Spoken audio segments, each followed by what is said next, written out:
We are presenting a case of a 45-year-old male who underwent an upper endoscopy to evaluate for symptoms of reflux. A small mucosal lesion was seen in mid-esophagus. After careful examination, a decision was made to proceed with endoscopic resection. The following video shows the procedure. Here we can see the lesion with the characteristic verrucous appearance reminiscent of the papillomatous wart lesion seen on the skin. A submucosal saline injection was performed to lift the lesion to ensure complete resection. After lifting the lesion, an electrocautery smear polypectomy with standard settings was done. Here we can see the lesion being resected en bloc. After resection, the specimen was retrieved. To destroy the residual tumor along the edges, argon plasma coagulation was performed with the help of a clear tip endoscope cap.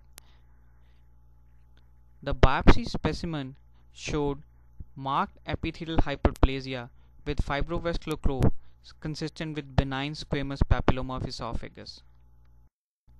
On review of literature, esophageal squamous papilloma is rare with an estimated prevalence of 0.1 to 0.43%.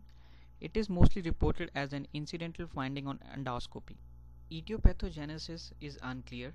A number of factors such as chemical, viral, and mechanical have been implicated. Chronic irritation from reflux esophagitis has been linked to papilloma.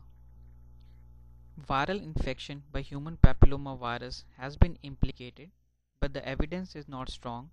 Out of the 239 cases analyzed, only about 21% of them have been found to be positive for HPV DNA. Direct trauma could be a contributing factor based on the observations of development of the papilloma after buniage for benign stricture, placement of a self-expanding metal stent, and variceal sclerotherapy. Majority of patients with esophageal papilloma are asymptomatic, and the lesion is incidentally discovered during workup of gastroesophageal reflux disease. The papilloma is seen as a pinkish soft polypoid structure with a smooth or slightly rough surface in the esophagus.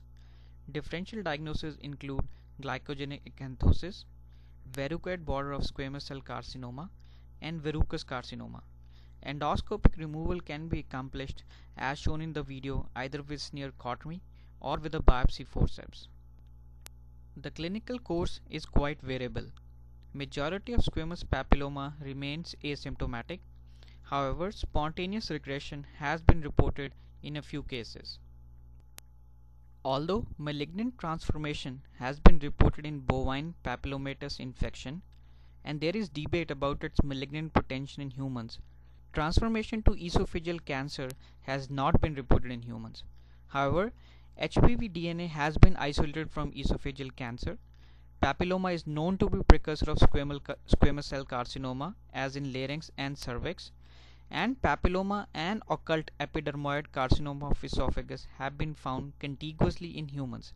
Therefore, malignant transformation still remains a concern. Esophageal papilloma is usually described as a case report. The endoscopic series published are small. Moreover, most of the cases reported are from Europe.